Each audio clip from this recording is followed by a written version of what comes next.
The royal palace of the Star Throne was no longer a place of peace. It was a place of pure, cold fear. The golden walls, which had stood for 10,000 years, seemed to tremble. Outside, the sky was turning a sickly purple. The Shadow Fleet was coming. These were not just soldiers. They were monsters who ate empires for breakfast. They had already wiped out the princess's elite guards, warriors who were 7 feet tall and bred for battle. Those super soldiers were now nothing but memories. Princess Alara stood in the command center, her hands shaking. She had done the unthinkable. She had sent an emergency signal to a small, blue planet on the edge of the galaxy Earth. In the galactic records, Earth was marked with a giant red warning sign. It wasn't because they had the biggest ships or the loudest bombs. It was because the people there, the humans, were just different. "The Terran ship is entering the atmosphere," a robot officer announced. Everyone held their breath. They expected a massive warship, something covered in spikes and glowing cannons. They expected 1,000 soldiers to pour out, screaming battle cries and wearing armor that could stop a tank. Instead, a tiny, dented silver ship, barely bigger than a garbage truck, floated down toward the royal landing pad. It hissed as it landed, smelling of old oil and burnt coffee. The door creaked open. A man stepped out. The alien generals stared. Then they started to whisper. Then they started to laugh. This was the death bringer from Earth. The man didn't have 4 arms. He didn't have green skin or laser eyes. He was just a guy. He looked about 30 years old, with messy brown hair and a bit of beard stubble. He wasn't wearing high-tech armor. He was wearing a simple black suit that looked like he'd bought it for a wedding. In his right hand, he carried a small, heavy metal suitcase. "Is this a joke?" General Vark shouted, his 3 eyes blinking in anger. "We asked for a savior, and Earth sends us a librarian. Or maybe a lawyer. Look at him. I could crush him with one hand." The man didn't look scared. He didn't even look impressed by the giant, 3-eyed alien screaming at him. He slowly reached into his pocket and pulled out an old-fashioned circular watch. He clicked it open, looked at the time, and sighed. It was a heavy, tired sound, the sound of a man who just wanted to finish his shift and go home. "You General Vark?" the man asked. His voice was deep, calm, and sounded like gravel grinding together. "I am," the general roared. "And you are a disappointment." The human didn't flinch. He snapped his watch shut and tucked it back into his pocket. He looked around the room, his eyes moving like a camera, recording every door, every window, and every shadow. For a split second, the laughter in the room stopped. There was something in his eyes, a cold, quiet stillness that made the hair on the back of the princess's neck stand up. It was the look of a person who wasn't worried about the monsters outside, because he was the thing they should be worried about. "My name is Elias," the man said simply. He adjusted his tie and picked up his metal case. "I'm 5 minutes late because your planet has weird gravity. My apologies." He walked past the giant general, his shoes clicking loudly on the marble floor. He stopped right in front of the princess. He didn't bow. He just nodded. "The Shadow Fleet hits the North Gate in 20 minutes, Elias said, checking his watch again. "I'm going to need a cup of black coffee, a chair that doesn't move, and for all of you to stay behind me. I don't like to repeat myself." The general stepped forward, ready to grab the human's shoulder. "You think you can stop an army with a suitcase and a suit?" Elias stopped. He didn't turn around, but the air in the room suddenly felt heavy, like the pressure at the bottom of an ocean. "General," Elias said softly, "the last guy who tried to stop me from doing my job is still looking for his teeth on a planet 3 systems away. Now, get me that coffee. Let's get to work." The suns of the Star Throne had set, leaving the palace in a deep, haunting blue light. Inside the royal bedroom, the air was thick with tension. Princess Alara couldn't sleep. She sat on the edge of her bed, watching the man named Elias. He hadn't moved for 3 hours. He was sitting in a simple wooden chair he had pulled into the center of the room. He wasn't looking at the door. He was staring at nothing, sipping his 3rd cup of cold, black coffee. "You should sleep," Elias said. He didn't turn his head. "How can I sleep?" Alara whispered. "The Shadow Fleet has ghost assassins. They don't use doors. They walk through walls. They are invisible. My father's best guards were killed before they even drew their swords." Elias took a slow sip of his coffee. "I know. That's why I turned off the air conditioning. I can hear the air moving." Suddenly, the temperature in the room dropped. A strange, humming sound filled the air, like the buzzing of 1,000 angry bees, but very quiet. The shadows in the corners of the room began to stretch and twist. To the princess, it looked like the air itself was breaking. Then it happened. From the solid stone wall, a blade appeared. It was a glowing, purple energy sword, and it was aimed directly at the princess's throat. She tried to scream, but her voice caught in her throat. Elias didn't scream. He didn't even drop his coffee cup. In one fluid motion, he stood up. He didn't look like a librarian anymore. He looked like a machine made of muscle and intent. As the first invisible warrior stepped out of the wall, Elias swung the heavy metal suitcase. CRICK. The sound of metal hitting a helmet echoed through the room. The air shimmered, and a 7-foot-tall alien in a cloaking suit crashed to the floor, his invisibility flickering off like a broken light bulb. 9 more shadows appeared. They were the best killers in the galaxy. They moved with unnatural speed, their blades cutting through the air like butter. But Elias was faster. He didn't use a laser gun or a plasma shield. He used his hands. He moved like a blur, stepping inside the reach of a long blade and striking the warrior's throat with 2 fingers. The alien gasped and collapsed. Another assassin tried to grab him from behind, but Elias didn't even look. He simply leaned back, grabbed the alien's arm, and snapped the bone like a dry twig. It wasn't a fight. It was a lesson in physics. The princess watched in total shock. These were the warriors who had destroyed entire planets. To Elias, they seemed like annoying flies. He moved with a terrifying calmness. He used the assassin's own momentum against them. When one swung a heavy mace, Elias stepped to the side and pushed the warrior's elbow. The warrior flew across the room, smashing through a heavy oak table. The room was filled with the sounds of breaking bones and heavy thuds. Elias didn't use magic or high-tech energy. He used gravity, leverage, and raw human strength. At one point, he caught a glowing blade between his palms, twisted the metal until it snapped, and used the broken piece to pin an assassin's foot to the floor. In exactly 10 seconds, the room went silent again. 10 ghost assassins, the most feared killers in the Shadow Fleet, were lying on the floor. They weren't dead, but they were definitely finished. They were moaning, their high-tech armor shattered, and their invisible suits sparking with electricity. Elias stood in the center of the chaos. His suit wasn't even wrinkled. He reached down, picked up his coffee cup, which he had set on the nightstand during the fight, and took a final sip. He looked at his sleeve and saw a tiny speck of gray dust. He wiped it off with a bored expression. He walked over to the balcony, where the curtains were fluttering in the wind. He closed the glass doors and locked them with a simple click. "You should lock the balcony," he told the princess calmly. "The breeze makes it harder for me to hear them coming." Princess Alara looked at the broken giants on her floor, then back at the man in the black suit. Her heart was pounding so hard she could feel it in her ears. She finally understood why the galaxy feared Earth. It wasn't because humans were loud or flashy. It was because they were efficient. They were the only species that had mastered the art of the quiet kill. "Ooh, what are you?" she stammered. Elias sat back down in his chair and opened his metal suitcase. He pulled out a small, wrinkled bag of beef jerky and took a bite. "I'm just a guy who wants to finish his contract and go home to his dog," he said, chewing slowly. "But for tonight, I'm the wall between you and everything that wants to hurt you." He looked at the door. He could hear more footsteps in the hallway.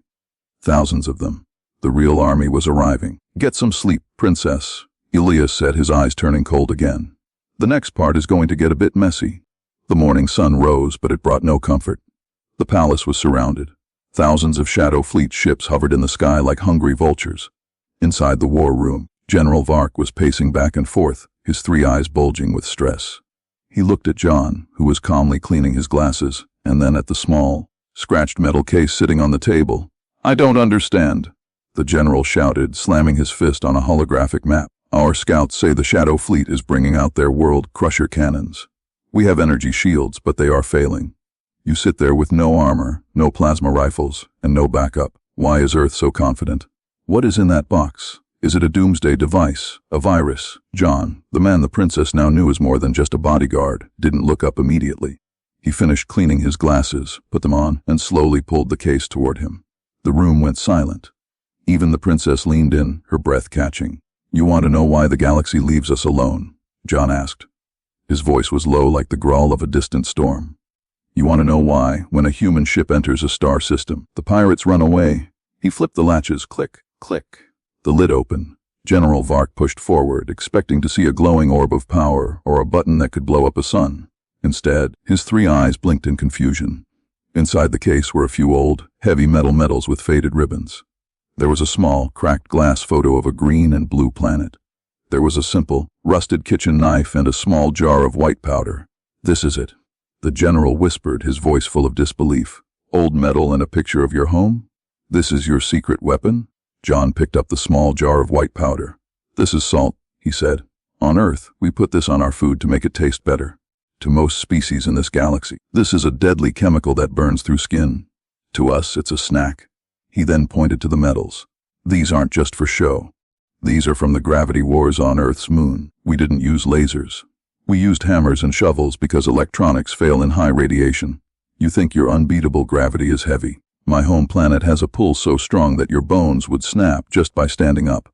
We don't need power armor. Our skeletons are the power armor. John stood up, and for the first time, he looked truly massive. He wasn't taller, but his presence seemed to fill every corner of the room. He picked up the cracked photo of Earth. Look at this planet, John said, his voice softening but growing harder at the same time. It's beautiful, right? But everything on it is trying to kill you. The air is full of bacteria that want to eat your lungs. The oceans are full of monsters with teeth the size of your arm. The weather can wipe out a city in an hour. We didn't grow up in a garden, General. We grew up in a cage with the lights turned off. The princess touched the glass of the photo. Is that why you don't use shields? We have a saying on Earth, John replied, looking her in the eye. A shield is just a wall for someone who is afraid to get hit. We don't mind getting hit. We've been hit by earthquakes, plagues, and nuclear fire for thousands of years. We are the only species that gets stronger the more you try to break us. He reached into the case and pulled out a small, black coin with a skull on it. He tossed it to the general. The Shadow Fleet uses fear as a weapon, John continued. They show up with big lights and loud noises to make you surrender. But humans, we don't have a surrender button in our brains. We have an angry button. And you really don't want to see what happens when that button gets pressed. The general looked at the coin, then at John's scarred knuckles. He realized that the medals weren't just trophies, they were warnings. Each one represented a war where someone had tried to bully Earth and failed miserably. The Shadow Fleet thinks they are the apex predators of the galaxy, John said, closing the case with a heavy thud. They think they are the monsters under the bed. They are wrong. He walked toward the massive glass window overlooking the battlefield. He could see the first wave of enemy tanks landing on the palace lawns. He didn't look worried. He looked like a man who was about to start a very satisfying day of work. They aren't the monsters, John whispered, his reflection in the glass looking cold and sharp. We are the galaxy's bad dream. And it's time for the Shadow Fleet to wake up. John looked at the princess. Stay in the room. This is going to be loud. The sky above the palace turned black, but not from clouds. It was the Shadow Fleet. Thousands of drop ships descended like a swarm of angry metal insects, landing on the royal lawns. The ground groaned under the weight of their heavy walkers and the boots of 10,000 soldiers. From the high balcony, Princess Elara looked down and felt the blood drain from her face. It's over, she whispered, her legs giving away. There are too many. It's not a battle, it's an execution. John didn't answer. He was standing near the palace's main gate, a massive structure of golden marble. He looked tiny compared to the army in front of him. Slowly, he took off his black suit jacket, folded it neatly, and placed it on a clean stone pillar. He rolled up his white sleeves, revealing arms that looked like they were carved out of old oak trees. They were covered in jagged, white scars, reminders of creatures and weapons that shouldn't exist. The general shouted from the balcony, "Who men? Come back! We must retreat to the bunker!" John didn't even look back. He walked to the edge of the garden fence and gripped a heavy, solid iron bar. With a grunt of effort, he ripped the 6-foot metal pole right out of the stone foundation. He balanced it in his hand, testing the weight. The Shadow Fleet's commander, a giant creature with 4 glowing eyes, stepped forward from the front line. He raised a hand, and the thousands of soldiers behind him stopped. "Earthling," the commander roared through a speaker, "move aside, and we will kill you quickly. Stand there, and we will feed your soul to the void." John didn't give a speech. He didn't scream a battle cry. He simply took a deep, slow breath. He planted his feet into the dirt, feeling the gravity of the planet. To the aliens, this planet's gravity was light and comfortable. To John, who grew up on Earth, it felt like he was walking on air. He felt faster, lighter, and stronger than he ever had back home. The commander dropped his hand. "Charge." The first wave of 500 soldiers rushed forward. They were fast, moving like shadows, their energy blades humming with a deadly light. They hit John like a tidal wave crashing against a mountain. But the mountain didn't move. John swung the iron bar in a wide, horizontal arc. The sound was like a thunderclap. The bar didn't just hit the soldiers, it shattered their armor and sent them flying backward like rag dolls. He moved with a terrifying, rhythmic grace. Every time he swung the bar, a dozen enemies fell. Every time they tried to stab him, he moved a fraction of an inch, letting the blades graze his shirt while he delivered a punch that cracked their chest plates. The princess watched, breathless. It was impossible. One man was holding back an ocean. John wasn't fighting like a soldier. He was fighting like a force of nature. He used the iron bar to block plasma bolts, reflecting them back into the enemy ranks. When a giant mechanical walker tried to step on him, John didn't run. He slid under the machine, grabbed a hydraulic line with his bare hands, and ripped it out. The machine collapsed into the dirt, screaming in mechanical agony. Blood, dark and alien, splattered his white shirt, but John didn't stop. He was a whirlwind of violence. He wasn't using any high-tech gadgets or magic. He was using the raw, primal power of a human body pushed to its absolute limit. He was using the fact that his muscles were built for a world 10 times harder than this one. He's not breathing hard. The general whispered, watching through binoculars. He's been fighting for 20 minutes against 1,000 men, and he's not even out of breath? It was true. John's breathing was steady. He was in the zone. On Earth, humans had hunted mammoths by simply walking after them until the animals died of exhaustion. John was doing the same thing. He was outlasting them. The Shadow Fleet soldiers started to hesitate. They had never seen anything like this. They were used to enemies who screamed, feared, and died. But this man, he was silent. He was relentless. And every time they looked into his eyes, they didn't see a hero. They saw a hunter who had finally found a challenge. John slammed the iron bar into the ground, creating a shockwave that knocked the nearest soldiers off their feet. He stood in a circle of broken bodies and shattered metal, the morning sun reflecting off his sweat. He looked up at the commander, who was now trembling. John raised one finger and beckoned the commander to come forward. "Is that all?" John's voice carried across the silent battlefield. It wasn't a shout. It was a question. The fear in the air was thick enough to taste. The unbeatable army began to take a step back.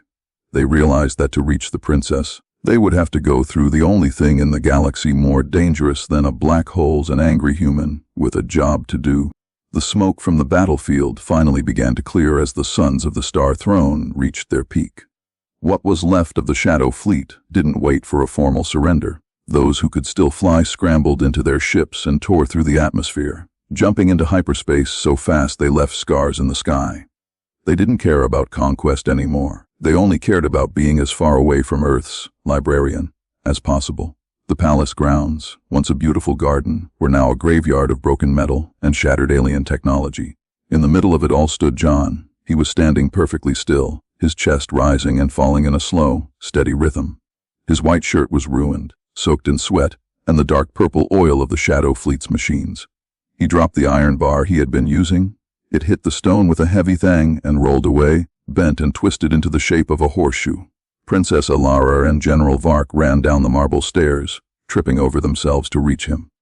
The general looked at the devastation, thousands of elite warriors defeated by one man and a piece of a fence. It's impossible," the general whispered, touching the smoking remains of a heavy tank that John had literally punched into silence. "You are not a man. You are a god." John wiped a smudge of grease from his forehead and walked back to the pillar where he had left his jacket. He picked it up, shook off the dust, and put it on. He looked at his reflection in a piece of broken glass, adjusted his tie, and clicked his watch. "I'm an Earthling, General," John said, his voice returning to that calm, boring tone he had when he first arrived. "On my planet, we have people who do this for fun on weekends. I'm just the one who gets paid for it."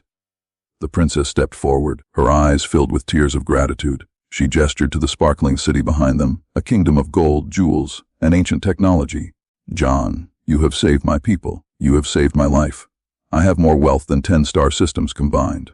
Stay. I will give you half of my kingdom. You will have a throne, a fleet of your own, and all the gold your ships can carry. You will never have to work again." John stopped. He looked at the beautiful princess, then at the golden towers of the palace. For a moment, anyone would have stayed. It was a dream life. But then, John reached into his pocket and pulled out that small, cracked photo of Earth. He looked at the green trees and the small, wooden house in the corner of the picture. A small, rare smile, genuine and warm, touched his lips.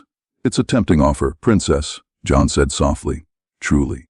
But gold doesn't bark when I walk through the front door." And a throne isn't nearly as comfortable as my old porch swing. I don't understand, the general stammered. You choose a dirt planet over a golden empire. John picked up his metal case and snapped the locks shut. There's a dog back in Ohio named Buster. He's old, he's grumpy, and he doesn't care that I just fought an army. He just cares that his bowl is empty and I'm not there to scratch his ears. That's home, General. And in the end, that's all a human really fights for. He turned and began the long walk back to his small, dented silver ship. He didn't look back at the bodies or the broken machines. He didn't wait for a parade or a medal. He walked with the heavy, tired gait of a man who had finished a long shift at a factory and was ready for a nap. As his ship's engines hummed to life, the princess stood on the landing pad, watching the silver speck rise into the clouds. Will they come back? She asked the general, referring to the shadow fleet. The general shook his head, his 3 eyes watching the sky with newfound respect. No. They will go to the furthest corners of the universe. They will tell stories of the human ghost who broke an army with a piece of iron. They will tell their children never to touch a blue planet with a single moon. The silver ship broke the atmosphere, leaving a trail of white vapor behind. John sat in the pilot's seat, opened a bag of beef jerky, and set the coordinates for a small, out-of-the way solar system. The galaxy had learned a lesson that day, one that would be written in the stars for 1 billion years. If you have a problem, you call a soldier. If you have a disaster, you call a hero. But if you want to end a war and make sure the enemy never, ever comes back, you call a human. John leaned back, closed his eyes, and thought about Ohio. The war was over. It was time to go home.